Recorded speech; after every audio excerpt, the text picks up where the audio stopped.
l'écosystème des banques participatives se met en place. Dissiper l'heure des doutes, dissiper ses faux départs. Mais c'est encore l'attente et l'expectation. Tous les produits ne sont pas tous disponibles.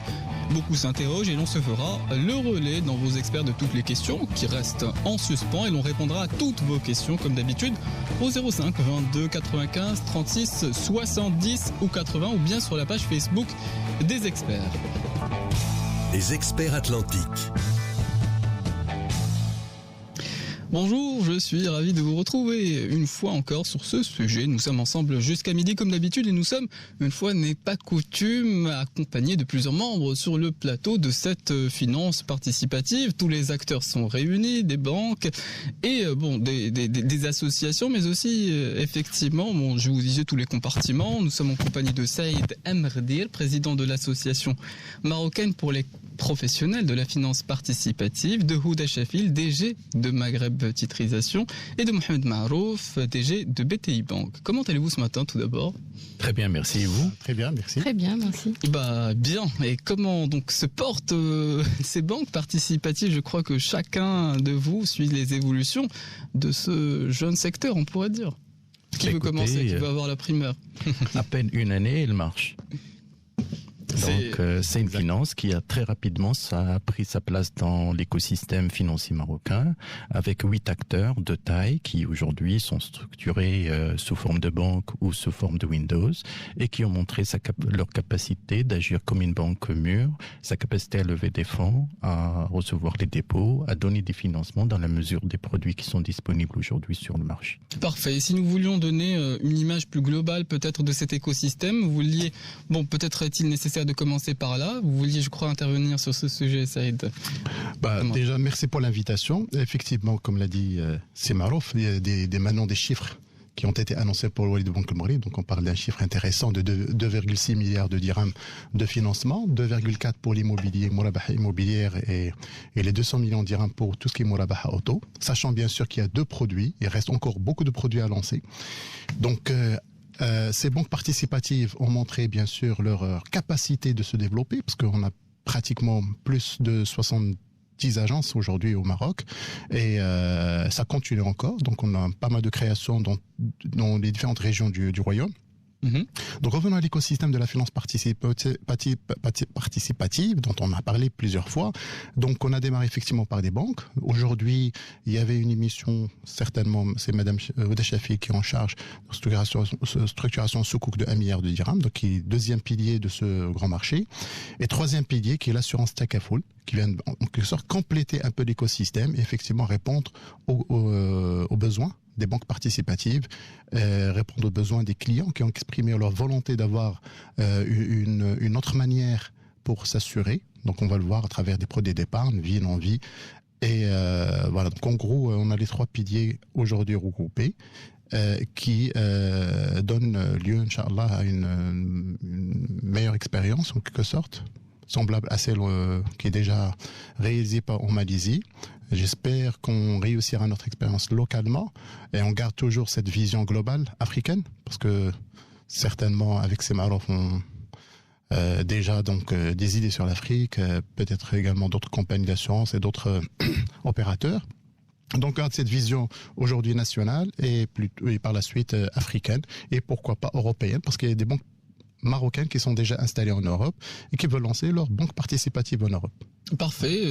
Il s'agit effectivement aujourd'hui d'un spécial banque participative. Toutes les questions sont évidemment les bienvenues. Beaucoup d'auditeurs se demandent quelle est la valeur ajoutée de cette finance, mais en particulier sur un point justement récent, le Takaful, on dit ça complète l'écosystème ou ça complète effectivement cette finance participative, notamment avec un volet assurantiel. Je voulais revenir sur ce point. Tout d'abord expliquer ce que c'est que Takaful qui veut s'y coller.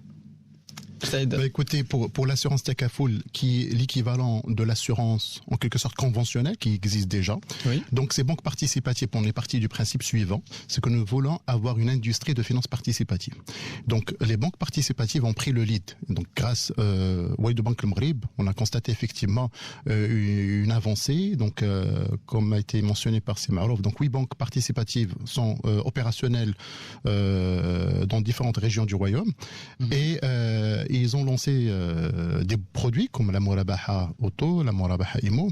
Donc ces produits Murabaha ont besoin d'une assurance derrière, parce qu'aujourd'hui, la plupart des clients qui ont contracté des financements ont signé un engagement séparé de souscrire une assurance dès qu'elle existe, assurance Takaful dès qu'elle existe sur le marché. D'accord. Et donc, aujourd'hui, nous avons un risque systémique. C'est des clients qui ont contracté des financements. La banque a pris un risque parce qu'il fallait absolument démarrer. Et le risque est toujours assumé par la banque ou par le client? Aujourd'hui, c'est le client qui assume le risque. C'est le client qui... D'accord. Ou invalidité. Donc, d'où la nécessité absolue de lancer une assurance Takaful justement pour compléter au baquet un peu les produits, donc protéger ces familles en cas de décès, en cas d'invalidité temporaire ou définitive. Parfait. Je reste sur ce point parce que c'est le plus récent et donc il s'agit d'éclaircir. On a fait effectivement cette émission à une autre reprise, donc on a expliqué plusieurs de ces points. Bon, Takaful s'est fondé sur les préceptes de la loi islamique, Sharia, tout simplement. Bon, l'assurance dite Takaful procède d'une idée toute simple que les individus doivent coopérer entre eux et se protéger mutuellement. Mutuel. Ensuite, on dit assurance. Donc, qu'est-ce qui distingue vraiment ce produit de l'assurance ou de la mutuelle dite classique? Alors, très simple. Aujourd'hui, dans une assurance classique, vous avez des assurés qui vont payer une prime. Cette prime, il est versée dans des comptes, ce que nous appelons des comptes réserves techniques. Oui. Et en cas de survenance d'un sinistre, le client, l'assureur, est indemnisé par la compagnie d'assurance. S'il n'y a pas de sinistre, la prime qui a été payée revient à l'actionnaire, à la compagnie d'assurance. Dans le Takaful, c'est inversé. À l'actionnaire. Dans le conventionnel. Oui. Dans le Takaful, nous avons créé ce que nous appelons un fonds Takaful. La nouveauté avec la loi, suite aux recommandations du Conseil supérieur des Ulama, c'est que ce fonds il est doté de la personnalité morale. Ça veut dire tout simplement que ce fonds il est détenu par les participants. En cas de survenance d'un sinistre, on prend de ce fonds, donc on indemnise le participant qui s'appelait assuré auparavant, on l'indemnise. S'il n'y a pas de survenance d'un sinistre, le montant de la prime reste dans le fonds et reste la propriété des participants. D'accord. Donc la compagnie d'assurance Takaful devient un simple gestionnaire. Donc elle a une fonction de gestion de ce fonds. Mais en aucun moment, il devient propriétaire des primes qui sont versées par le client. Ce qui fait, donc il y a une différence importante au niveau du business model. Et donc le business model qui a été adopté par les autorités marocaines, c'est avoir un Takaful, ce que nous appelons hybrid. Takaful Wakala, Mudaraba. Wakala, ça veut dire tout simplement, il y a un mandat de gestion, c'est-à-dire dont la collecte des souscriptions et bien sûr derrière les souscriptions on prélève ce que nous appelons des Wakala, des frais d'acquisition. Et la Mudaraba, c'est l'investissement. C'est-à-dire que l'opérateur Takaful, qui est la compagnie d'assurance Takaful, qui n'a pas la main, bien sûr, il ne détient pas les fonds, mais il va gérer ses fonds en contrepartie d'une rémunération, d'un mandat de gestion. Ce sont en des cas de réalisation de profit, c'est des compagnies d'assurance. Des compagnies d'assurance. Des compagnies d'assurance. D'accord. Parce que comme l'a dit peut-être Madame Chafil, on en a parlé peut-être avant. Oui, effectivement. Mais on a parlé. Il y a une philosophie globale au niveau du Maroc, c'est que chaque fois qu'on lance une industrie, que ce soit bancaire, assurance ou capital market, c'est toujours la loi en vigueur conventionnelle, et on ajoute un chapitre de cette branche participative parce qu'il y a une harmonie à garder effectivement pour qu'on puisse travailler ensemble, main dans la main. Bien sûr, le classique nous devance par plutôt de 500 ans ou 400 ans. Aujourd'hui, il y a une finance participative qui démarre. Donc, il y a des choses qu'on garde en commun, notamment tout ce qui est ratioscopie, tout ce qui est ratio de liquidité et contrats réglementaires, mais il y a certains éléments nouveaux, notamment le contrôle du Conseil supérieur des Ulama. Et je cède la parole à Semarof. Oui, j'ai vu que vous vouliez intervenir peut-être sur un point. Ensuite, je donnerai évidemment la parole à vous. Je voudrais juste confirmer que bien sûr, ce qui est attendu par l'industrie de la finance participative, c'est que le Takaful jouerait le même rôle et a la même vocation que l'assurance conventionnelle. Et les modalités de gestion du fonds Takaful et de rémunération du gestionnaire du fonds sont clairement aujourd'hui définies dans le projet de loi 87-18 qui vient modifier le code des assurances, qui vient à peine d'être approuvé par le Conseil des ministres du 18 octobre et qui va être soumis au Parlement incessamment pour validation, ce qui est une bonne nouvelle pour l'industrie. Ce que je souhaite ajouter, c'est que, comme disait Saïd Amrdir, aujourd'hui ça devient un point très critique. par rapport un risque au systémique qui a été niveau de évoqué. financement atteint très rapidement par l'industrie de la finance participative, le risque est de plus en plus significatif. Il faut absolument qu'on ait cet outil. Mais l'importance de cet outil ici, c'est permettre aux industries de la finance participative de travailler dans une meilleure sérénité et de libérer leur potentiel à améliorer leur portée, parce que ça permettrait de couvrir le risque porté par le client, mais ça ne s'arrête pas là. Il y a aussi le risque porté par la banque, parce que ça va nous libérer pour des produits comme le leasing islamique et l'ijara, qui aujourd'hui, quand bien même le contrat va sortir, on ne peut pas le faire s'il n'y a pas de takaful. Et par ailleurs aussi, il ne faut pas oublier le rôle important de l'industrie de l'assurance dans la collecte des dépôts, puisque c'est le principal émetteur de l'épargne, et on a beaucoup besoin dans l'industrie de la finance participative aujourd'hui au Maroc d'avoir des véhicules d'épargne qui permettent d'aller collecter ce type de dépôts que les gens veulent rémunérer pour assurer un certain nombre de points, comme l'éducation des enfants, comme la retraite ou comme d'autres besoins. Parfait. Et je crois qu'il y avait un point que nous évoquions tout à l'heure, c'est-à-dire la manière, enfin le choix du Maroc qui a été effectivement de non pas de faire des lois séparées, mais plus d'intégrer ces rajouts dans les lois préexistantes. Effectivement. Donc d'abord merci pour l'invitation à cette émission. Le Maroc, c'est vrai, il avait une approche volontariste par rapport à d'autres pays de la région, que ça soit en Afrique ou que ça soit au Moyen-Orient. Parce sur d'autres pays, donc on trouve que pour la finance participative, qui est appelée par ailleurs finance islamique, il y a des lois et des réglementations à part. Le Maroc a pris le choix volontairement d'aller vers une finance globale, on va dire, que ce soit le bancaire, l'assurance ou le capital market, et d'aller amender les lois relatives donc à chaque industrie à part. Donc la loi bancaire a été amendée, donc les travaux ont déjà commencé en 2012-2013. Pour l'assurance Tekaful, donc c'est sur les 2-3 dernières années. Pour le capital market, les soukouk, sur lesquels j'aurai l'occasion de revenir, on a amendé la loi sur la titrisation depuis 2013. Et je voudrais juste rajouter aussi une particularité marocaine qui n'existe pas dans les autres pays, c'est que tout passe par le Conseil supérieur des ulama. Et ça, c'est très important, il faut que les auditeurs le comprennent, c'est qu'on a aujourd'hui un conseil unique qui est très autonome, et c'est lui qui donne son avis sur tous les produits participatifs ou islamiques qui sortent sur le marché, que ça soit dans l'industrie bancaire, l'industrie assurance Tekaful et le capital market. Et moi, personnellement, je pense que c'est une bonne chose, parce que ça permet d'unifier les visions et d'unifier les orientations chariatiques qui vont bien sûr guider cette industrie participative au Maroc. Les experts atlantiques. Posez vos questions au 05 22 95 36 80. 05 22 95 36 80. Bader Saoudi. Bonjour à tous, nous sommes encore ensemble dans cette émission des experts pour encore 1h30. Nous en étions à ce point d'explication sur Tekaful, sur ses principes généraux, sur ce qui distingue peut-être, on a parlé peut-être en coulisses, sur ce distingue des principes généraux qu'on s'est appliqué à nous-mêmes, qu'on se doit de respecter dans cette finance participative, au sein des banques participatives, pour les produits que proposent ces banques participatives. Et sur ce point particulier, peut-être y avait-il des éléments d'explication supplémentaires à rajouter? Alors effectivement, par rapport au fonds dont on a parlé tout à l'heure, le fonds Tekaful, oui. L'expérience aujourd'hui, ce qui a été validé par le Conseil supérieur des Oulémas, c'est une expérience unique au monde. Oui. C'est-à-dire qu'aujourd'hui, la seule expérience où nous avons un fonds Tekaful doté de la personnalité morale, c'est au Maroc. On a fait des recherches en Malaisie, en GCC et dans d'autres pays. Et donc, c'est une expérience unique. C'est-à-dire tout simplement, au Maroc, on essaie pas uniquement de calquer quelques expériences. Effectivement, il y a le rythme malikite qui cadre un peu le côté charia, mais nous avons une valeur ajoutée. On veut avoir une expérience marocaine. Et donc aujourd'hui, ce fonds Tekaful, qui, en quelque sorte, qui est un pot commun, qui va regrouper les participations de l'ensemble des assurés. Est-ce qu'on peut parler de cotisation?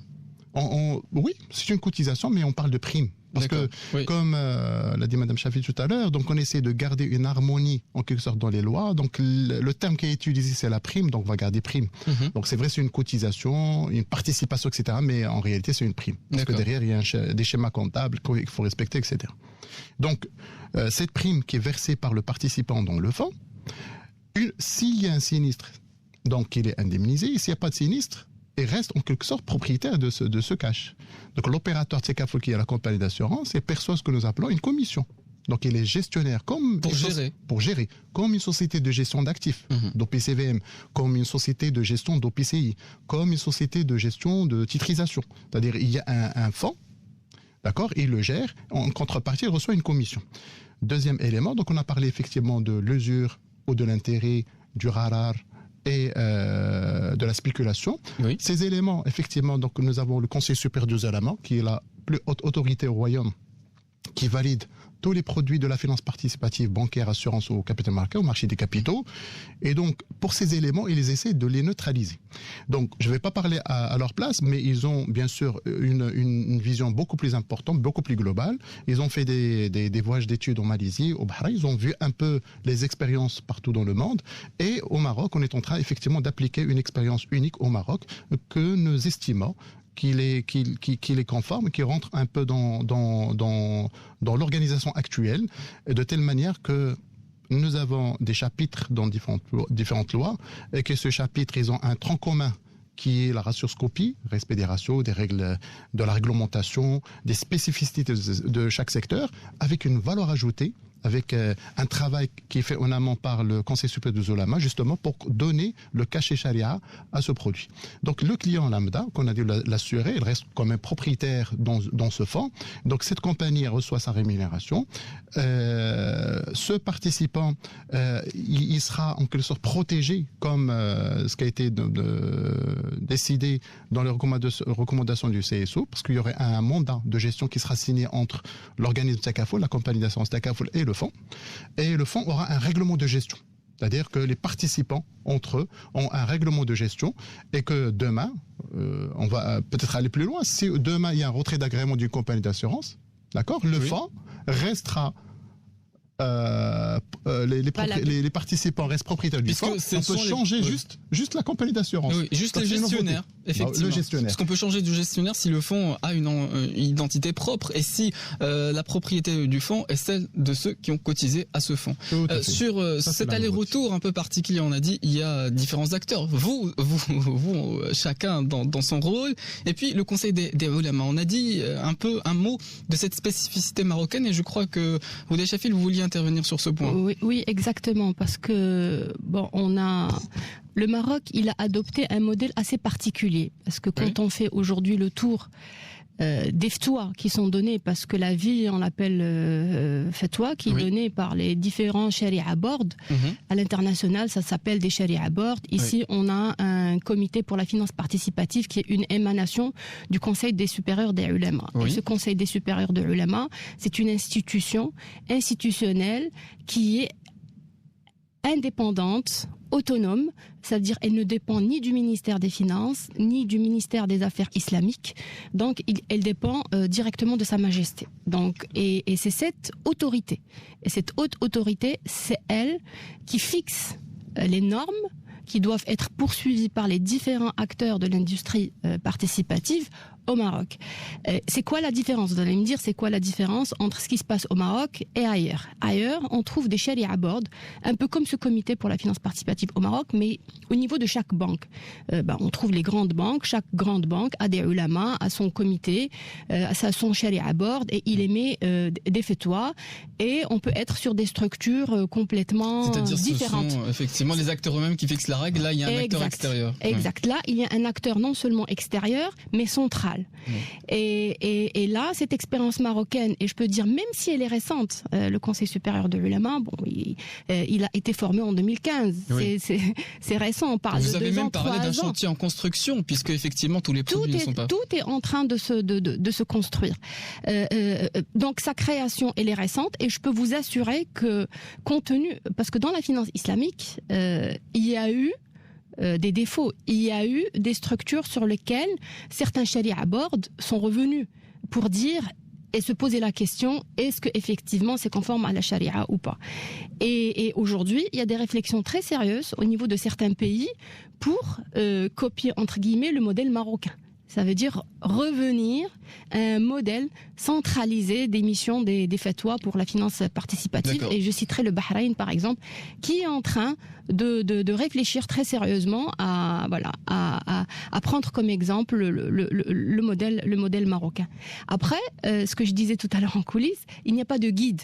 Aujourd'hui, on n'a pas un guide qui nous dit, voilà, les normes charia au Maroc, c'est ça pour les banques, pour Takafoul, pour le marché de capitaux, et c'est ça ce qu'il faut suivre. C'est un chantier. La finance participative, c'est un chantier aujourd'hui qui est en cours de construction. En cours de construction par les produits qui sont autorisés par le Conseil supérieur des ulama. Il y a des produits autorisés, d'autres qui ne le sont pas encore, d'autres qui le seront. Et exact. C'est pour cela qu'on disait que c'était un produit en construction. Je voyais que vous étiez en train que vous vouliez aussi intervenir, vous preniez des notes, je crois, notamment sur ce point, mais peut-être également sur d'autres. Non, je voudrais juste dire qu'on ne soulignera jamais la singularité de l'expérience marocaine en matière de finance participative, donc il ne faut pas rater l'occasion de rappeler les principes. Saïd Amrdir parlait tout à l'heure de l'unicité du changement qui a été apporté au Code des assurances avec la dotation du fonds d'une personnalité morale qui est assez unique et rare dans le secteur de la finance, de l'assurance Takafoul dans le monde. Madame Houda Chafil parlait de l'existence d'un seul Sharia Board et vous pouvez imaginer ce que ça nous évite en termes de surenchère sur la qualité de certains avis conformes quand certains pays ont chaque banque qui est dotée de son propre Sharia Board. Et là, ça nous donne de la sérénité, de la profondeur et de la cohérence et la cohésion. Je voudrais aussi saluer les choix qui ont été faits dans la gestion des Windows. Ça, on l'a jamais souligné suffisamment. Le modèle marocain de gestion et supervision de Windows est unique au monde parce que il a tiré profit de toutes les expériences, les bonnes et les mauvaises dans le monde, pour faire un système qui sera harmonieux avec l'évolution des banques versus Windows. Mais aussi, il faut rappeler deux choix politiques très importants. Le fait d'opter pour la complémentarité entre le secteur de la finance participative et la finance conventionnelle, parce que ça soit pour Takafoul ou les banques, c'est un nouveau pont dans la loi existante, c'est sous le même ombrella, sous la même parapluie de supervision, de ratio et prudentiel et autres, que ces nouveaux entrants ont été créés, qui fait qu'il y a un choix de créer un secteur complémentaire et non pas un secteur concurrentiel. Et ça, c'est important. Et puis, dernier point important, c'est la nomination. Le Maroc a fait le choix intelligent de placer la finance participative dans le cadre de la finance éthique, ce qui lui donne une certaine reconnaissance internationale et une certaine appétence internationale aussi, ce qui la place aussi, parce que je reviens à votre question, à chaque fois vous revenez sur ce qui est différent par rapport à la finance conventionnelle, au-delà des aspects charia, parce que ce qui importe aussi aux clients, c'est les aspects opérationnels, mais justement c'est une finance entièrement éthique. Et on peut en parler après. Oui, ce sont justement ces points éthiques que je voulais spécifier, peut-être préciser, puisque lorsqu'on parle de charia, on se réfère à un corpus, non pas de loi, mais de règles à suivre, de règles religieuses. Mais si on explique peut-être un à un, plutôt ces principes éthiques, peut-être que leur portée serait peut-être plus partagée. Et je voulais vous poser la question. Vous aviez parlé du fait qu'il fallait respecter certaines règles, ou plutôt ne pas verser dans riba, l'gharar ou le meissir, c'est-à-dire ce sont des mots qui se réfèrent effectivement à cette tradition religieuse, mais si l'on explique peut-être le principe, par exemple que le partage des risques c'est entre les parties du contrat, on dit toute transaction doit avoir une finalité matérielle, ou bien encore le troisième principe, c'est le principe de non-exploitation, c'est-à-dire que les transactions financières ne doivent jamais donner lieu à l'exploitation d'une des parties contractantes, et en cela, ceux qui cotisent effectivement sont effectivement à égalité, considérés à égalité au sein, non pas dans la gestion du fonds, puisqu'il y a un gestionnaire, mais plutôt s'il y a perte ou profit, pas par profit, on peut pas peut-être nécessairement parler de profit, mais plutôt s'il y a un gain, effectivement, toutes les parties prenantes restent propriétaires effectivement de ce pont. Je crois que Houda... Oui, je voudrais revenir sur un point important parce que vous parliez de profit. Oui. Ce que je voudrais dire sur ce volet-là, finance islamique ou finance participative ne veut pas dire perte. Parce qu'aujourd'hui, dans la tête de plusieurs personnes et dans l'inconscient, dès qu'on parle de marge, de profit ou de rendement, ils disent non, c'est pas islamique. Non, l'islam n'a jamais interdit le profit. Au contraire, quand on fait une transaction commerciale, il faut s'assurer derrière qu'on a tout vu et que ça se passe dans la transparence, etc. Donc on peut parler de profit. Voilà, libérons-nous et parlons de profit, rendement. Oui, effectivement. Je voulais vous poser la question sur ce point précis. Lorsqu'on parle de profit, on dit il y a une partie extérieure qui dit certaines règles sont à proscrire, c'est qu'il y a des profits légitimes qui sont considérés comme légitimes et d'autres qui sont considérés comme illégitimes. Et c'est sur la base effectivement d'un corpus religieux, mais on peut expliquer ces principes en soi, indépendamment du corpus religieux. On dit certains sont légitimes, pourquoi, et d'autres le sont. Alors justement, très très brièvement, les éléments dont vous avez parlé, c'est-à-dire l'interdiction du rara, du meisser, de l'usure, franchement c'est dans le droit musulman des affaires, c'est juste quelques interdictions. Mais on le dit, on le précise d'ailleurs, même le Conseil supérieur le dit de manière très claire, c'est que ce qui est prohibé, vraiment c'est insignifiant par rapport à ce qui est autorisé. Donc nous, en quelque sorte, il y a certains éléments qui sont identifiés clairs et nets, mais le plus important pour nous, d'ailleurs on en a parlé tout à l'heure pour l'expérience malisienne, c'est que dans cette économie qui est très développée en finance islamique chez eux, finance participative chez nous, et le caractère éthique et performance sont les mots d'ordre. C'est-à-dire, en quelque sorte, chez nous, on parle dans la finance classique de risque-rendement. Oui. Donc, chez eux, c'est le rendement, c'est toujours la performance, donc c'est le gain. Et en parallèle, c'est l'éthique, c'est-à-dire qu'effectivement, il y a un équilibre, un alignement des intérêts des actionnaires, alignement des intérêts par rapport aux participants, par rapport aux clients de banque, etc. Donc, il y a toujours un équilibre qu'il faut chercher. On va le constater certainement dans le monde arabe. C'est l'exemple le plus concret. C'est-à-dire au moment où je suis une banque, je finance un projet à travers un entrepreneur. Si le projet est rentable, donc il y a une clé de répartition qui est définie au préalable, donc il y a une répartition du profit. S'il y a un problème dans le projet, on n'arrive pas à réaliser un profit, en réalité, la banque va supporter la perte et l'entrepreneur, en réalité, elle a perdu en quelque sorte son effort pendant toute l'année. Donc vous voyez donc l'équilibre entre le cash, le capital et le travail. Donc cette finance participative venait à chaque fois pour corriger certains dysfonctionnements de manière globale. Les interdictions sont minimes.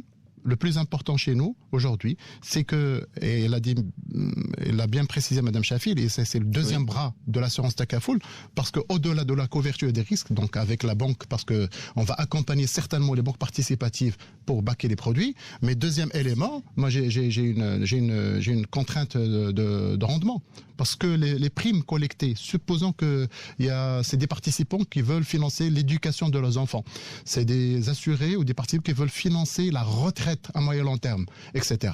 Donc, il faut que ce cash soit rentabilisé sur un marché. D'où la nécessité d'avoir ce coût. Donc voilà le tronc commun. Pour dire qu'effectivement, c'est un écosystème cohérent. Il faut avoir du cash qui émane des banques. Il faut avoir une structure de produits de compagnie d'assurance. Mais l'investissement, il est chez Madame Chafil et donc Capital Market. Voilà. Donc il faut chercher directement ou indirectement. Justement, sur Soko, que vous nous parliez tout à l'heure d'une spécificité marocaine, en l'occurrence, parce qu'on a expliqué un peu comment se fait la légitimité. Qu'est-ce qui détermine qu'un rendement ou un profit est considéré comme licite ou illicite. Et sur ce point, peut-être vous aviez rencontré, vous avez buté sur quelques difficultés, je voudrais que vous nous en parliez.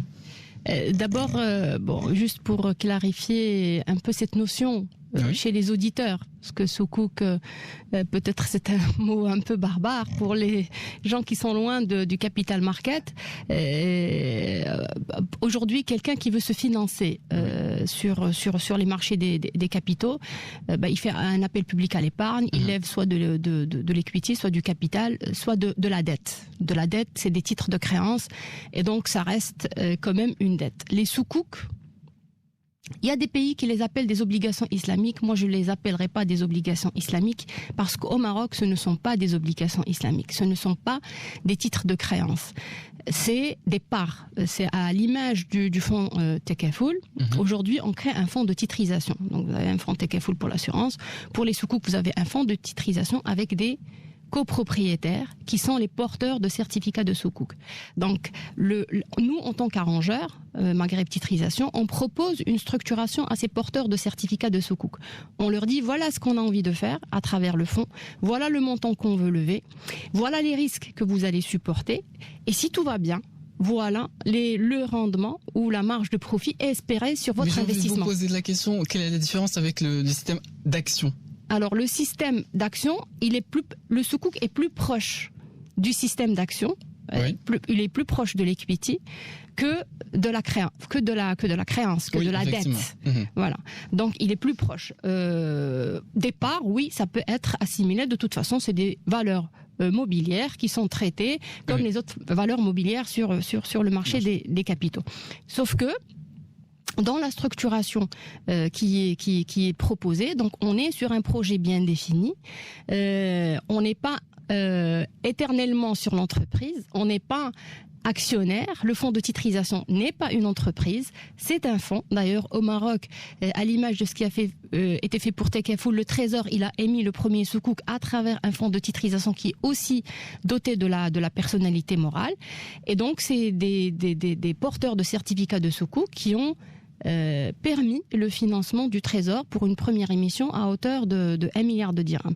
Donc l'intérêt justement pour les assurances Tekafoul et puis justement pour les banques, c'est comme vous savez aujourd'hui, je disais tout à l'heure que tous les produits qui doivent sortir et qui doivent être souscrits. Il y a une complémentarité. Une complémentarité, bien sûr. Imaginez un fonds Tekafoul qui naît dès demain et qui a 1 milliard de dirhams parce qu'il y a 2 milliards 600 millions. Le chiffre officiel qui a été annoncé, qui ont été octroyés avec un engagement au niveau... un peu plus d'un an, Oui, exactement. Avec un engagement des clients derrière de souscrire à une assurance Tekafoul dès qu'elle voit le jour. Donc il y a un deal pipe quand même qui est déjà là, prêt à aller vers le fonds Tekafoul. Et le rôle des soukouks ? Le rôle des soukouks, c'est permettre justement à ce fonds Tekafoul d'investir et de fructifier les cotisations des clients. Voilà. Et ça permet aussi, puisque c'est un produit, c'est un instrument financier conforme à la charia, ça permet aussi aux banques d'investir aussi au cas où il y a un surplus de liquidité, parce que vous savez aujourd'hui les banques conventionnelles ont plusieurs instruments d'investissement. Elles peuvent investir dans des bons du Trésor, elles peuvent investir dans des actions, elles peuvent investir dans des obligations classiques avec des coupons, etc. La banque participative aujourd'hui ne peut investir que dans des produits conformes à la charia. Ça veut dire qu'ils ont eu le tampon de la conformité charia du CSO pour le moment, au Maroc, les certificats de soukouk. Après. Voilà, donc d'où le soukouk. On comprend mieux un peu cet écosystème et je pense que peut-être vous vouliez rajouter une pierre à l'édifice. Oui, je voulais réagir à la question que vous avez posée à Saïd, mais Madame Chafil m'a tendu la perche par rapport au soukouk, parce que je disais tout à l'heure qu'il faut saluer à chaque fois que c'est possible la singularité de l'expérience marocaine. Mais c'est pas seulement une expérience singulière, mais c'est une expérience singulière avec des résultats probants, puisque 2,6 milliards en petit laps de temps pour les banques, mais surtout, ce que Madame Chafil n'a pas souligné, l'émission des soukouk dans un temps record, que des pays où dont la finance participative est mature n'arrivent pas encore à émettre. Il y en a des pays qui ont 15, 20, 30 ans de finance islamique et qui n'ont pas réussi encore à lancer leur premier soukouk. Les experts atlantiques. Posez vos questions au 05 22 95 36 80. 05 22 95 36 80. Bader Saoudi. De retour sur le plateau des experts, il est 11h09. Nous sommes encore ensemble pour 1 heure avec Saïd Amrdir, président de l'association marocaine pour les professionnels de la finance participative, de Houda Chafil, DG de Maghreb Titrisation, et de Mohamed Marouf, DG de BTI. Donc nous en étions à expliquer un peu les différences. Quelles étaient les différences entre cette finance dite participative et la finance classique. Et sur ce point précis, beaucoup de personnes, beaucoup de gens se demandent comment se font les profits. Est-ce qu'il y a un hic? Quelles sont les questions que l'on peut se poser par rapport à cela, d'autant plus que vous avez évoqué des soubassements qui trouvent leur fondement dans la loi islamique. Oui, je voulais revenir à cette question que vous aviez posée à Saïd Amrdir. Et les soubassements chariatiques de la finance participative, si on veut revenir par rapport à riba, maïser, gharar, le financement des activités non prohibées, oui, et surtout le fameux principe de partage de pertes et de profits. Je pense que là, le Sharia Board national unique qu'on a la chance d'avoir est le garant de l'émission d'avis conformes qui permettent de régir le respect de ces principes, mais aussi c'est lui qui reçoit et passe au peigne fin les audits à faire chaque fin d'année, les audits, je parle bien d'audits Sharia. Oui. Et donc, et puis, d'un autre côté, les banques, c'est leur première priorité, puisque c'est leur raison d'être, c'est d'être conforme à la charia, et donc c'est une priorité fondamentale dans les aspects, le respect de ces principes dans leur gestion opérationnelle. Mais je pense que pour être plus proche du client, qui bien sûr s'intéresse à ces aspects de conformité, mais souhaite savoir comment ça se transforme au niveau opérationnel, c'est ça ce qui est important pour en parler en tant que finance éthique utile pour les gens, c'est d'abord une question de contrat. Et il faut revenir, pour moi c'est un aspect très important, la finance participative, et Houda Chafil le disait tout à l'heure sur un autre aspect, c'est une question de contrat avant même de comparer un produit conforme au niveau charia avec un produit standard, c'est une affaire de contrat. Et les corollaires et les retombées de ce contrat sont énormes au niveau de la construction de cette finance sur son aspect éthique. C'est Amrdir tout à l'heure parlait de la propriété du fonds Tiakafoul. C'est extraordinaire quand on sait que le grand changement, vous voulez parler de différence et de comparaison, c'est que le fonds continue à être propriété des souscripteurs. Il n'est pas propriété d'une compagnie d'assurance. Et la compagnie d'assurance n'est que gestionnaire et rétribuée dans ce sens-là. Donc voilà un grand bénéfice. Quand on parle d'éthique, d'une finance éthique, c'est que les fonds donnés par les gens appartiennent aux gens. La même chose pour les produits de financement au niveau des banques. Quand on parle d'un financement d'un bien immobilier, le contrat stipule l'achat du bien immobilier par la banque et la refonte. Ce n'est pas anodin, ce n'est pas un détail. On peut dire oui, mais l'autre banque conventionnelle n'achète pas, mais elle finance aussi le bien. C'est une forme différente de financement. Voilà, mais ces corollaires sont extraordinaires parce que d'abord, la banque prend un risque que la banque conventionnelle ne prend pas. Elle est acheteuse du bien avant de le revendre. Deuxièmement, comme ça devient une transaction commerciale et non pas seulement financière, il n'y a pas d'impact dans le temps sur le coût de la transaction. Si dans la finance conventionnelle, le retard ou le réaménagement des paiements dans le temps donne lieu à des intérêts de retard ou des revalorisations de marge de la banque, dans la finance participative, le coût de la transaction, quels que soient les incidents survenus lors de la vie du financement, reste le même parce que c'est une action de vente et d'achat. Voyons un autre corollaire très important, justement au cas de retard de clientèle. La banque participative est très sensible à ce qu'on appelle le client mu'assir. Le client mu'assir, c'est qu'un client que j'ai et qui soit entreprise ou particulier et qui affronte des problèmes, très visibles pour la banque, et c'est des problèmes qui dépassent sa propre volonté.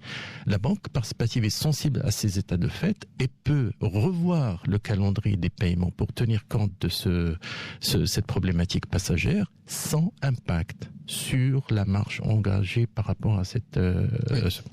L'autre aspect important, c'est le financement de l'économie, parce que ça en fait une finance qui ne donne pas l'argent par l'argent. Toute transaction financière par une banque participative est adossée à un actif. Et donc, ça veut dire que cette finance participe à 100% au développement économique. D'accord, ce sont 3 aspects. Peut-être y a-t-il un point, bon, j'avais des interrogations Bien sûr, sur le deuxième point que vous vouliez évoquer, mais je donne tout d'abord la parole à notre invité, Houda Chafil, qui voulait aussi réagir. Ben justement, par rapport à ce que disait M. Marouf, et c'est très important que les auditeurs aient ces notions sur la finance participative. Les acteurs de la finance participative ne vendent pas de l'argent. Ça veut dire je ne vends pas de l'argent contre une rémunération. Je donne le cas d'un crédit à la consommation qui est aujourd'hui donné par la finance conventionnelle. Parfois, c'est sans objet. Je peux demander 30 000, 50 000, 100 000 dirhams, jusqu'à 150 000 dirhams, sans pour autant que la banque me pose la question sur la destination en finance participative. Dans la banque participative, c'est juste inimaginable. Donc, il y a cette notion de contrat, il y a cette notion de soubassement économique. Qu'est-ce que vous voulez faire, vous, en tant que personne ayant besoin d'un financement, de cet argent ? Et quel est le risque pour moi en tant qu'investisseur ou financeur participatif au fonds de titrisation pour le Soukouk, quels sont les facteurs de risque pour moi et comment je couvre ces risques. Moi, pour compléter ce qu'a dit M. Marouf sur la partie bancaire et sur la partie Tekafoul, sur la partie marché des capitaux, comment ça se passe ? Tout à l'heure, je parlais de la différence entre un titre de créance et des certificats de Soukouk qui sont des parts. Oui. Très bien. Sur les titres de créance, si jamais l'émetteur, qui est une entreprise lambda, un établissement public ou même un État, le créancier, enfin celui qui finance, il devient un simple créancier de la société. Et si la société fait défaut, il est traité comme les autres créanciers. Par exemple, pour corporate, on paie l'État, on paie les employés, après on regarde, est-ce qu'il a une garantie, il n'a pas de garantie, etc. Dans les certificats de Soukouk, on est vraiment lié, on a des actifs, ce qu'on appelle les actifs sous-jacents du fonds, c'est qu'on crée, comme je disais tout à l'heure, un fonds. Derrière, il y a des porteurs de certificats qui investissent dans ce fonds, et ce fonds-là investit dans des projets. Ce qu'on a fait, par exemple, pour l'émission de certificats de Soukouk souverain, c'est que le fonds a acheté des droits d'usufruit qui lui appartiennent à l'État, et il les a loués. Donc l'État a gardé la nue propriété et il les a loués à un locataire qui est indépendant de l'État. Donc vous voyez, il y a bien une transaction commerciale, économique qui a été faite. J'achète un droit d'usufruit, j'applique ma marge de profit, mon rendement, et je loue à quelqu'un d'autre qui est indépendant de l'État. Revenons au Trésor. Toujours, sur un BDT, quand le Trésor émet pratiquement tous les mardis, il y a un système d'adjudication des bons du Trésor. Un investisseur institutionnel qui investit dans un bon du Trésor, il investit pour les besoins généraux de l'État. Oui. C'est de l'argent qu'il donne à l'État moyennant une rémunération. Donc vous voyez, c'est une finesse. Comme ça, quand on voit sur à bord, on dit oui, c'est la même chose. Mais quand on regarde, nous en tant que professionnels, plus on avance dans ce marché-là, plus on se rend compte des différences qui existent entre les deux systèmes. Alors, exactement. Oui, vous vouliez rebondir par rapport à ce point. Allez-y. Effectivement, c'est juste par rapport au point qui est très très important au niveau de la finance participative. C'est une finance qui a un sens. À chaque fois qu'il y a une transaction, que ce soit des opérations de Bourabaha, des opérations de Ijara, peut-être par la suite, Stisna, Salam, d'autres opérations qui vont venir par la suite. Et idem pour la partie structuration de Soukouk, il y a toujours un sens. C'est-à-dire à certains moments, lorsque j'achète une part des Soukouk, j'adhère à un projet et j'utilise ce projet parce que derrière ce projet, il y a un rendement.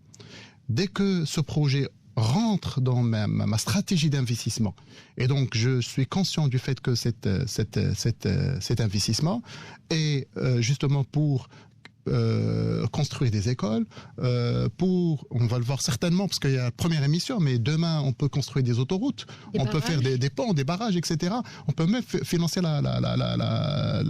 l'écologie. Donc la finalité n'est pas quelque chose à mettre de côté, mais au contraire, c'est plutôt la finalité qui justifie le fonds. La structuration. D'accord. Voilà. Demain, on financera du projet vert, donc c'est la finance verte en quelque sorte. On peut utiliser toujours cette finance finance parce qu'elle a un sens. Je voulais juste rebondir par rapport à la performance parce que c'est un sujet qui est très très important. Oui. La plupart donc considèrent la finance participative, c'est une finance zéro rendement, une finance gratuite, etc. Non, pas du tout. C'est une finance qui est effectivement, comme l'a mentionné Marouf, donc qui est là pour générer du gain. Mais encore une fois, si vous voyez donc on parle de zakat par exemple, le taux est de 2,5%. C'est-à-dire que si j'ai il faut dépasser peut-être un seuil, oui. 1 million de dirhams, sur les 1 million, je dois payer 2,5. Ça veut dire tout simplement, il faut que je cherche une rentabilité financière supérieure à 2,5 pour que mon placement soit rentable. Sinon, je vais continuer à payer les 2,5 et je perds mon capital. Donc ça veut dire tout simplement que dans la finance participative, on pousse vers l'entrepreneuriat, vers la prise de risque. Donc investir, gagner, réaliser des plus-values, donc chercher du gain, parce que derrière, il y a des engagements, il faut payer les 2,5 à côté, et effectivement, il faut être capable de rémunérer l'épargne. Tout à l'heure, on a parlé de l'épargne, par exemple, éducation, retraite, etc. C'est des gens qui vont investir aujourd'hui, mais ils vous attendent dans 20 ans. Parce qu'ils ont des projets pour les enfants, ils ont de la retraite à récupérer, et donc il faut absolument avoir une rentabilité, une performance qui soit supérieure à 2,5. Oui. C'est important. Je reviens juste sur un point que vous évoquiez, qui est la notion de profit, et c'est quelque chose d'important, puisque effectivement la question se pose, les auditeurs se posent cette question. Donc je vais me faire un peu ici le relais de cela. On a parlé de risques différents entre les deux finances, la finance participative et la finance classique, notamment pour ce qui concerne l'immobilier. Vous avez pris un cas précis où les risques sont différents, puisqu'il y a effectivement un risque supplémentaire assumé par la banque, puisqu'elle achète le bien immobilier qu'elle revend. Et donc, dès lors, la comparaison en termes de coûts pour les personnes qui ont à choisir tel ou tel financement intervient, puisque dans la banque doit réaliser une marge de profit, puisque c'est l'objectif même d'une institution. Elle doit dégager des marges, notamment aussi pour payer ses salariés, ses différentes structures. Comment se fait alors ce calcul? Je sais qu'il y a des filiales différentes, et donc c'est l'occasion, puisqu'on a, je vous le disais tout à l'heure en début d'émission, tous les acteurs ici, donc je vous pose la question sur ce point. Oui, je vous réponds à votre question, mais je reviens à cette histoire de profit, oui. Pour clarifier un point important. Le profit, d'abord au profit des clients. Ça, c'est important à le clarifier. Si Amrdir a parlé de la notion d'intérêt, en ce qui concerne les fonds et les différents... Non. Des banques participatives, c'est une banque comme une autre. Il ne travaille pas à 0%. Il doit bien, c'est normal, pour sa pérennité, pour continuer à assurer le même service en permanence à ses clients, il doit assurer sa pérennité. D'où la notion de bénéfice. Mais le bénéfice, c'est d'abord pour ses déposants. Parce que dans la structure d'une banque en général et d'une banque participative au particulier, nous utilisons l'argent de nos déposants pour financer nos projets. La bonne chose, puisque c'est une finance à impact positif, je préfère l'appeler comme ça, c'est que nous utilisons l'argent de nos déposants pour financer le projet de nos clients qui ont des promoteurs. La première source de cet impact positif, c'est que tous les projets sont palpables, c'est des projets d'entrepreneuriat, c'est des projets liés à des actifs réels, et c'est des projets portant sur des opérations non prohibées. Et donc, le client qui, par ailleurs, et toutes les études internationales l'ont montré, aujourd'hui ne cherche pas une banque normale, il cherche une banque qui donne un sens à son dépôt. Le client est à cheval sur l'aspect éthique. Il trouve ce sens dans les banques participatives parce qu'il sait que dans toutes les chaînes, il y a le respect justement des principes prônés par ces banques qui sont justement la prohibition de Maïsir, Gharar. Je voudrais vous poser une petite question sur ce point qui intéresse beaucoup d'auditeurs, notamment sur l'immobilier, puisque beaucoup de personnes se demandent s'il faut être propriétaire, comment procéder. Beaucoup privilégient effectivement ces règles éthiques. Et donc nécessairement, vous avez parlé de conditions différentes initiales dans le processus, et donc nécessairement il y a ce comparatif de coûts qui intervient. Donc j'ai envie aussi de vous poser la question de savoir comment cela fonctionne. Est-ce qu'il y a des conventions avec des promoteurs? Comment se calcule le risque, et en termes de coûts, s'il fallait supporter disons non pas la compétition, mais on va dire la comparaison avec le système classique. Comment... Cette question avait un sens, ça fait une année, parce que les clients se demandaient sur la politique de pricing des banques participatives. La bonne nouvelle, à la différence encore de beaucoup de pays, c'est qu'aujourd'hui, la finance participative est compétitive avec la finance conventionnelle. Alors que dans d'autres pays, la finance participative va commencer par être très chère parce que les processus sont longs, coûteux, les risques sont différents parce que dans la finance participative, il y a tous les risques d'une banque normale, plus des risques spécifiques, dont celui auquel vous faites référence, c'est le risque commercial translaté, qui est nouveau, qui n'existe pas dans les banques. Bien sûr, il faut aller vers la compétition. Donc, dans certains pays, ils ont amélioré les process, les procédures pour aller vers une compétitivité de pricing. Et parfois, les conventions aident. Les conventions sont partout. C'est pas seulement dans les banques participatives. La bonne nouvelle, c'est que les banques participatives au Maroc ont commencé par être compétitives dès le jour 1. Donc au niveau pricing, on ne parle pas aujourd'hui en théorie, on parle en pratique. Après plus d'une année, il y a un bilan assez intéressant. Notre offre financière est compétitive avec l'offre des banques conventionnelles. Ne me demandez pas comment on a fait ça, mais on l'a fait. Oui, je sais qu'il y a des études internes. D'ailleurs, on a eu écho de quelques aspects sur ces études, notamment sur les spécificités des personnes qui déposent leur argent dans les banques participatives, des personnes qui décident d'opter pour ce type de financement. Est-ce que ce sont les mêmes personnes qui choisissaient auparavant des crédits classiques, etc. Et on a eu beaucoup d'informations sur ce sujet. Je pense que vous êtes en l'occurrence le premier concerné. Je ne donnerai qu'une réponse qui n'engage que moi. Les clients qu'on a eu jusqu'à maintenant, c'est le Marocain moyen qui est client d'autres institutions financières. Comme tout bon Marocain, il a une sensibilité pour la religion. Il souhaiterait avoir des produits qui sont conformes à ses principes. Et on n'a pas l'impression d'avoir reçu un autre Marocain qui n'était pas visible sur le marché bancaire et qu'on vient de découvrir. C'est des clients qui ont aussi des comptes ailleurs, qui étaient clients ailleurs. Peut-être pour certains, une minorité n'avait pas accès ou ne souhaitait pas avoir de financement, mais n'empêche qu'ils étaient bancarisés, mais pas dotés de crédit. Exactement. C'est parce que 90% effectivement de gens qui optent pour ce type de financement n'avaient pas contracté de crédit. Donc vous répondez nécessairement. Non, mais ça c'est pas le résultat d'une étude, c'est le résultat peut-être d'une base de données d'une banque de la place, sa lecture des premières données recueillies, mais non, je pense pas. C'est pas exact dans toutes les autres. À défaut d'avoir une étude qui porte sur toute la base de données, en espérant d'avoir au niveau GPBM et Banque Maghreb une base de données consolidée qui permet d'avoir de vraies statistiques, ça serait difficile de se prononcer sur ces aspects, mais moi je parle des gens que je vois chaque jour dans nos agences, c'est le Marocain standard qu'on connaît, qui efficace, cherche un meilleur produit, au meilleur prix, une forte sensibilité au pricing, au meilleur service, parce qu'elle est déjà bancarisée ailleurs. Donc ça nous donne la responsabilité d'être, malgré notre jeune âge, d'être au meilleur standard et pratique de la profession pour pouvoir répondre à ses besoins, parce que la différence au niveau des principes sur les produits n'est pas suffisante pour avoir de la clientèle. Il faut être d'abord une banque avec des meilleurs standards de qualité.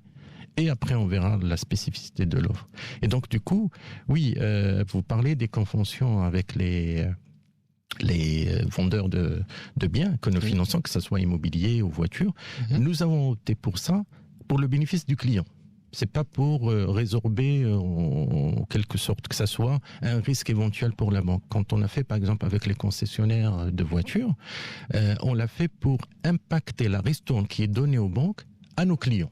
Ne souhaitons pas comme banque recevoir cette ristourne, que ce soit pour des raisons chariatiques ou autres, mais nous avons négocié pour l'impacter sur nos clients, qui a donc un avantage sur le coût négocié de la voiture, sur l'impact de cette ristourne que devait revenir à la banque, et sur le coût de financement compétitif que nous lui assurons.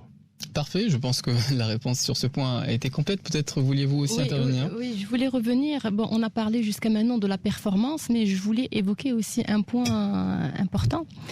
Et aussi, c'est des idées reçues. Vous avez parlé tout à l'heure, un acteur, une banque ou compagnie Takaful, l'infantitrisation qui émet des souks ne doivent pas être performants ou s'ils réalisent des gains. Et il y a quelque chose qui... Non, voilà. il faut, c'est son rôle. Une compagnie Takaful, elle a l'obligation de réaliser les profits au profit d'elle-même, ses actionnaires et au profit des participants. La banque participative, elle a des actionnaires derrière donc qui ont investi, donc elle est une obligation de résultat, de valeur ajoutée, création de richesse, autant pour un fonds de titrisation qui émet des sukuk, il a des porteurs de certificats qui attendent derrière un retour. Ça, c'est le côté performance. Il y a un point très important, c'est la garantie. Très souvent aussi, on pense que dans la finance islamique ou la finance participative, la garantie est prohibée. Ça veut dire que une banque participative ne doit pas se couvrir contre les risques, qu'un fonds de titrisation dans le cadre d'émissions de sukuk ne doit pas se prémunir. C'est faux. C'est faux. Parce qu'effectivement, il y a ce lancement de produits dont on parlait au début de l'émission. C'est faux. Par exemple, en parlant du capital market des émissions de certificats de sukuk, aujourd'hui, la première émission qu'on a faite, elle est garantie par l'État. Elle est garantie par l'État, il y a une garantie de l'État parce qu'elle garantit une émission, elle garantit des loyers qui sont versés par une tierce partie et parce qu'on voulait donner un risque souverain à l'émission pour que l'investisseur derrière soit exposé sur l'État. Maintenant, la garantie, on ne peut pas la prendre de n'importe quelle manière. Il y a des principes qui doivent la guider et dans le principe majeur est que le garant, celui qui donne sa garantie, soit indépendant de celui qu'il garantit. Ça veut dire je peux pas garantir quelqu'un qui m'appartient ou que je contrôle ou moi-même. C'est-à-dire je ne peux pas me garantir moi-même et même en termes de rémunération là aussi il y a des conditions très particulières à suivre. Justement dans la foulée de ce que vient de dire Madame Chafil et ce que disait tout à l'heure Saïd, ce qui est prohibé dans la finance islamique, ça se compte sur les doigts d'une main. Les experts atlantiques. Posez vos questions au 05 22 95 36 80. 05 22 95 36 80. Bader Saoudi. De retour sur le plateau des experts pour cette dernière partie sur la finance participative. Nous parlions effectivement des différences entre la finance participative et la finance classique. Je rappelle effectivement que toutes les questions sont les bienvenues puisque nous avons, et c'est une chance, les différents acteurs de cet écosystème. J'évoquerai aussi avec vous le fait de savoir quand est-ce que cet écosystème prendra sa forme finale puisque ça procède par étapes et nous avons parlé de quelques-unes des étapes importantes de cette finance participative. Mais tout d'abord, vous vouliez réagir aux propos de notre invité, notamment le DG de BTI plutôt, puisque la prononciation est anglo-saxonne, notamment sur un point particulier, puisque nous évoquions les différences de calcul de risque entre les opérateurs classiques et les opérateurs de la finance participative. Alors justement, donc BTI, c'est Banque Tamoul Ilma. Oui. Effectivement, donc il y a effectivement ce Marouf qui a parlé effectivement des résultats ou des profits qu'on souhaite effectivement d'abord offrir à nos clients parce que c'est important, c'est notre raison d'être. Oui. On a parlé également de la recherche de la performance à travers le marché de capitaux parce que les participants dans les organismes de Takaful ont des objectifs, c'est-à-dire c'est le monsieur lambda qui veut constituer une épargne progressive pour son enfant d'ici 20 ans ou le retraité ou le salarié qui souhaite constituer sa retraite d'ici 20 ans. Donc l'organisme Takaful, elle a une responsabilité de chercher du profit, de réaliser des plus-values justement pour ses clients. Donc on sent effectivement que le client est toujours au centre de notre business. Mais je voulais juste ajouter un élément qui est très très important, c'est la responsabilité sociale. Aujourd'hui, cet écosystème de finances participative, on a démarré effectivement avec des banques, mais on n'a jamais, en quelque sorte, étudié quel est l'impact, comment dirais-je, positif. Combien de postes d'emploi on a créés? Parce qu'il y a des jeunes qui nous attendent. Oui, des agences, vous avez parlé de 70 agences. Effectivement, il y a des créations d'emplois, de richesse pour nos clients.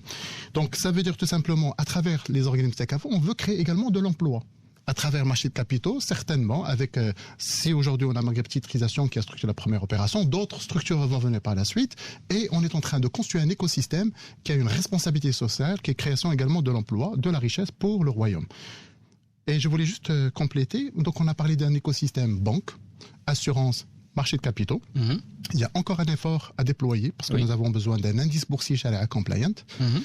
Pour avoir un indice Sharia compliant, il faut que la bourse le valide également avec le Conseil supérieur des Ulama, donc c'est toujours l'autorité centrale. Nous avons besoin d'OPCVM, organisme de placement collectif en valeur mobilière Sharia compliant, au participatif, parce que c'est important, c'est un gisement qui est très très important. On parle de 430 milliards de dirhams aujourd'hui sur le marché. Donc il y a une partie importante pour le participatif qu'on peut capter. Et la dernière génération de fonds, les OPCI, les organismes de placement collectif en immobilier, qui démarrent en 2019, dont une partie sera également participative. Donc ce qui fait qu'on est en train de construire de manière progressive, de manière intelligente, un écosystème participatif créateur de richesses pour nos clients, créateur d'emplois pour nos jeunes et bien sûr un écosystème qui jouera le rôle d'un catalyseur pour le développement économique au Royaume et par la suite l'exporter de manière progressive en Afrique. Oui, effectivement, ce lien avec l'international existe puisque effectivement cette finance participative peut-être a vu le jour tout d'abord au Caire, ensuite à Londres, même s'il y a eu des évolutions différentes, des inspirations différentes, mais on a parlé dans cette émission de la spécificité du Maroc. Et donc pour revenir à Takaful, dont je voudrais aussi souligner peut-être une des particularités qui existent ailleurs. Il s'agit aussi de savoir si il y aura les mêmes modalités ici au Maroc. On a parlé d'un fonds des adhérents qui collecte les primes et paie les sinistres. Donc c'est un fonds des adhérents. La propriété du fonds, c'est effectivement celle des adhérents. Et à la fin de l'exercice, les surplus qui ne sont pas conservés comme provisions techniques, c'est-à-dire les provisions quand on évalue le risque des sinistres, sont remboursés aux adhérents ou versés sous forme de zakat à une institution charitable. Est-ce que ce modèle-là, qui existe ailleurs, sera effectivement répliqué? Alors, comme on l'a dit tout à l'heure, donc le modèle marocain, c'est un modèle unique. Oui. Effectivement, la notion de propriété, elle est garantie parce qu'on a créé un fonds avec une personnalité morale. Donc, les participants qui sont dans le fonds sont des propriétaires. Oui. Effectivement, après la constitution des réserves, parce qu'il y a des réserves à constituer justement pour donner un peu de solidité financière au fonds, parce qu'il y a des sinistres, ces sinistres qui n'ont pas été réalisés durant l'exercice, mais il faut toujours se prémunir contre les risques futurs. Donc, ce qui fait à venir, donc on constitue ce que nous appelons des réserves. Donc, il y a une réserve de stabilité financière, des réserves techniques pour le bon fonctionnement du fonds. Maintenant, après constitution des réserves, et il reste encore un excédent technique et financier. Donc, cet excédent technique et financier sera distribué aux participants. On ne va pas distribuer aux organismes de zakat parce que, in fine, au Maroc, comme ce qui a été le cas pour les banques participatives, on ne fait pas le paiement des zakat au profit des œuvres, des associations, etc. Parce que, pour la simple raison, parce qu'on n'a pas une vision globale du patrimoine du client. Oui. Donc, on laisse à la charge ce travail, à la charge du client, parce que, en réalité, il peut réaliser une plus-value chez moi, dans le Takaful, mais sur le marché des capitaux, il a une moins-value, peut-être au niveau de la banque, il a une perte, etc. Donc, il y a toujours cette notion de patrimoine, et la seule personne qui est habilitée à décider d'octroyer zakat ou pas, c'est le client final lambda.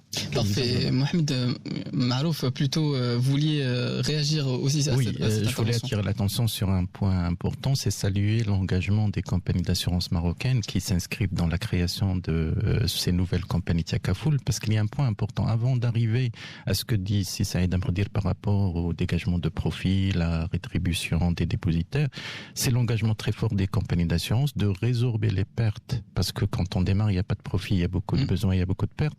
Et quand bien même, avant même d'avoir de quoi constituer les réserves, quand bien même ce sont des compagnies d'assurance établies, ils ont accepté de switcher vers un autre business model qui leur est nouveau et qui réduit la source de leurs revenus, mais ils ont accepté quand même aussi de venir en appui à ces fonds à leur début, quand il y a une carence plutôt de moyens, pour résorber cette carence de leurs propres moyens en attendant que le fonds prenne de l'ampleur. Et ça, c'est à mon avis quand même un engagement très fort à souligner par rapport au soutien qu'apporte le secteur financier marocain dans sa totalité par rapport à ce nouveau-né. Et c'est important parce qu'on parlait tout à l'heure de dualité, de positionnement, mais au fait, il faut saluer que ce soit les banques participatives, les banques conventionnées qui étaient les initiatrices de tous les acteurs des banques participatives aujourd'hui au Maroc, et aujourd'hui les assurances qui sont derrière le lancement des futures compagnies Takaful. Juste pour compléter ce qu'a dit effectivement Marouf, donc on parlait en quelque sorte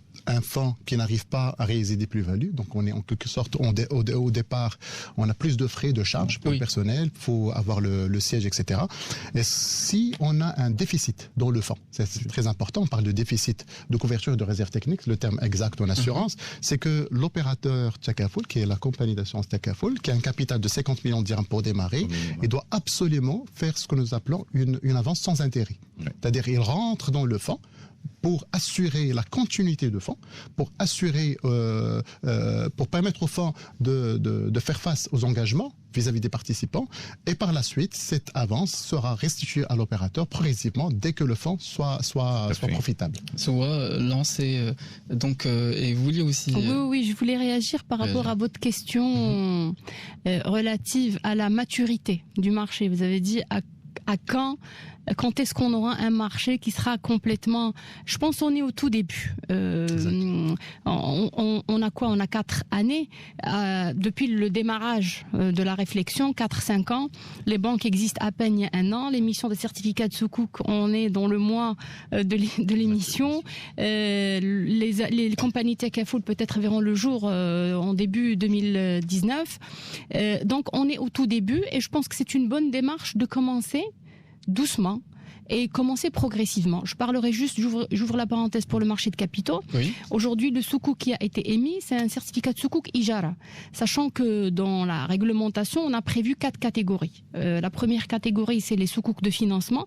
Donc tout ce qui est Salem, Murabaha, Istisna. Les certificats de soukouk Ijara par lesquels on a commencé, ça c'est la deuxième catégorie.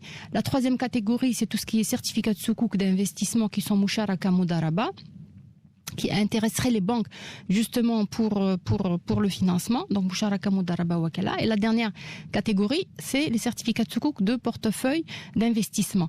Donc vous voyez, on est à peine au début. À la première catégorie, et comme je disais tout à l'heure, et ça c'est important, toutes les fatwas qui sortent et tous les avis conformes qui sortent, ils viennent d'une seule entité, et il faut saluer aussi le travail qui est fait par cette entité, par le secrétariat général du gouvernement, voilà, qui vient en appui. Donc on ne peut pas mettre une finance participative complète en 1 an ou 2. Donc Parfait. Il faut saluer le travail, il faut faire une expérience, la vivre, regarder comment ça fonctionne et passer à une autre étape. Et nous avons dans cette dernière partie, je rappelle qu'il nous reste une dizaine de minutes, je me ferai effectivement dans cette dernière partie le relais des questions qui nous ont été posées sur la page Facebook des experts, mais nous avons pour l'instant Amine de Rabat qui veut intervenir. On vous écoute Amine, bonjour. Bonjour monsieur, merci pour votre émission qui est, on le rappelle, toujours de qualité avec des intervenants de qualité. Ma petite question porte sur le Takaful et plus précisément en fait sur les instruments de gestion des liquidités qui sont levées auprès des personnes qui souscrivent au Takaful. Les compagnies de Takaful qui existent au Moyen-Orient et en sud-est de l'Asie, notamment en Malaisie, gèrent ces liquidités, mis à part les fonds des comptes de réserve, dans des instruments court terme qu'on appelle les money market, comme les certificats de dépôt, les bons de trésor de l'État et les billets de trésorerie. Dans ces juridictions, tous ces instruments-là ont été élaborés d'une manière qui soit charia compatible. Si vous regardez l'arsenal juridique marocain, la loi qui est relative aux instruments de court terme, ce qu'on appelle communément dans le jargon financier les money market, qui sont les billets de trésorerie, les bons de trésor, au Maroc, au jour d'aujourd'hui, ces instruments n'existent pas. Alors ma question précisément pour vos professionnels, vos invités, quels sont les instruments que les compagnies Takaful au Maroc vont gérer ces liquidités, parce que ces liquidités ne vont pas rester juste comme ça dans un fonds, ils doivent être fructifiés et en cas de sinistre, on les vend dans le marché des capitaux, puis on indemnise les personnes qui ont contribué, qui ont souscrit au Takaful. Donc il y a cet aspect de gestion court terme, ce ne sont pas les soukouk qui vont être utilisés parce qu'ils sont moyen à long terme, mais plutôt des instruments comme les billets de trésorerie, les bons de trésor et les certificats de dépôt des banques. Est-ce qu'aujourd'hui nous avons l'équivalent de ces instruments qui sont charia compatibles, parce que si vous regardez la loi qui est relative à ces instruments-là, elle ne les stipule pas, et en cas d'absence de ces instruments, quelle est la méthode charia compatible, technique, financière qui sera appliquée ici au Maroc, oui. Exactement, merci. Merci à vous. D'accord, bon, votre question est tout à fait précise, donc je laisse Saïd Amrediel vous répondre. Ensuite, il y aura un complément de réponse de Houda qui va effectivement compléter sa réponse. Parfait, je vous remercie pour cette question technique. Effectivement, comme on l'a dit au départ, donc un organisme Takaful, il a deux casquettes. Première casquette, c'est la gestion technique, justement, pour faire face, pour un peu baquer un peu les produits de la banque participative, c'est-à-dire tout ce qui est décès, invalidité, etc. Et deuxième casquette, c'est partie financière, c'est-à-dire à un certain moment, donc on a baqué le risque technique. Maintenant, qu'est-ce qu'on fait avec l'argent, avec les primes que nous avons collectées? Alors sur le marché aujourd'hui, marché des capitaux, ce qui est Sharia compliant pour l'instant, ce qui a été validé par le Conseil supérieur des Oulémas, c'est les soukouk qui ont une maturité plus ou moins de 3 ans, sachant que ils sont remboursables chaque année. Et l'idée par la suite, et c'est ce que nous avons défendu au niveau de l'association, c'est pour ça tout à l'heure j'ai parlé des OPCVM, parce que l'idée était la suivante. C'est que on aurait aimé que le ratio en quelque sorte de détention des soukouk au Maroc pour les OPCVM soit considéré comme celui du bon du trésor conventionnel, et donc on peut aller jusqu'à 100%. Malheureusement aujourd'hui la réglementation il plafonne l'investissement en soukouk à travers la titrisation à 20%. 10%, mais la loi permet 20%. Ce qui fait que l'idéal pour nous c'était d'avoir des OPCVM participatifs, monétaires, court terme, monétaire, du court terme également et du moyen long terme. Sur le moyen long terme, effectivement, on mettra les soukouk, les missions souveraines, mais une partie de ces soukouk, on peut les mettre également dans le monétaire. Aujourd'hui, nous avons un marché, et c'est ça la force que nous avons aujourd'hui au Maroc, qui n'est même pas aux Émirats, parce qu'on a fait une petite comparaison, on est beaucoup plus fort dans la gestion d'actifs. On a pratiquement un actif de 430 milliards de dirhams, beaucoup de sociétés de gestion, beaucoup de fonds. Donc, on pouvait créer un marché participatif entre les différents fonds participatifs des OPCVM. Et là, je rentre dans la gestion de la liquidité. Ça veut dire tout simplement, si je reçois une prime par exemple, sur le décès, j'arrive à placer dans un fonds monétaire participatif, et sur ce fonds monétaire participatif qui me garantit la liquidité au jour le jour, parce que c'est des OPCVM dont la valeur liquidative est calculée de manière quotidienne.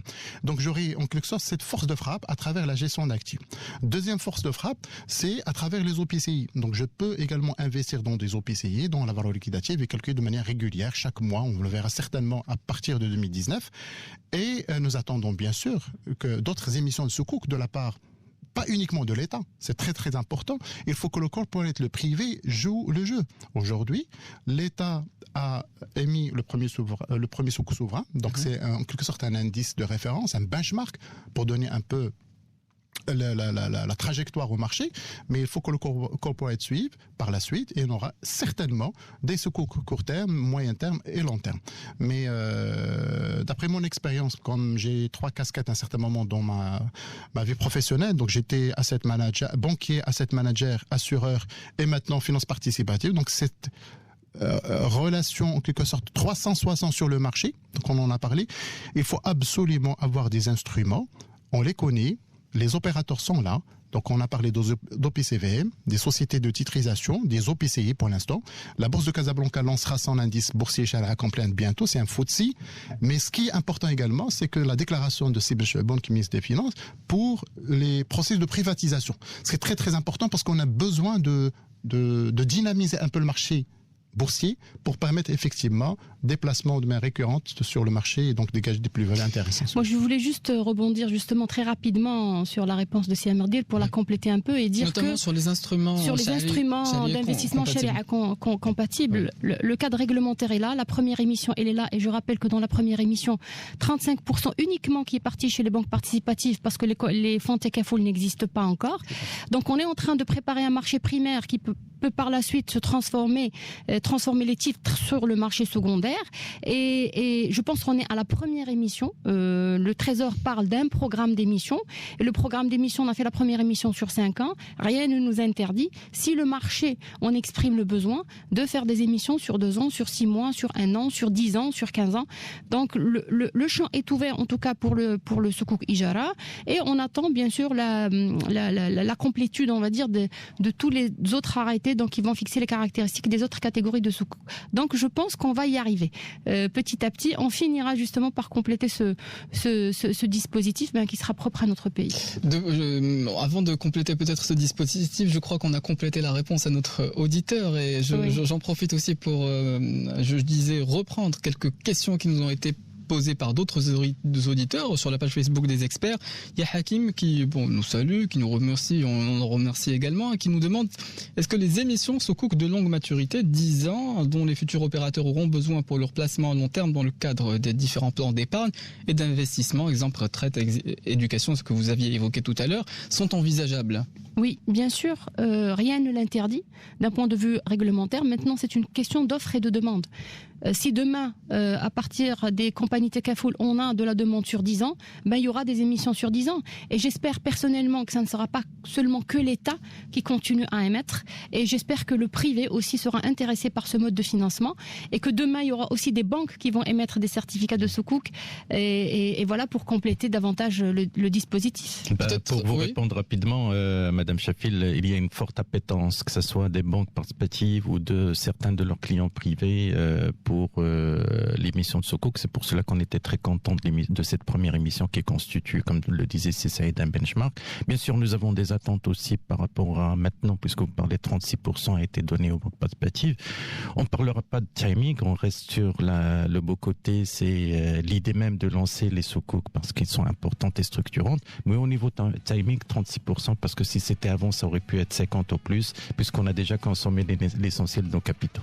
Parfait. Alors, le dernier mot de la fin, on le donne à Saïd Amrdir, même si l'émission touche à sa fin. Vous avez l'occasion de très rapidement. Oui. Dernièrement, on a assisté à une présentation de Casa Finance City pour considérer le Maroc comme un hub de la finance islamique participative. Nous sommes très contents de cette vision stratégique parce que ça nous réconforte.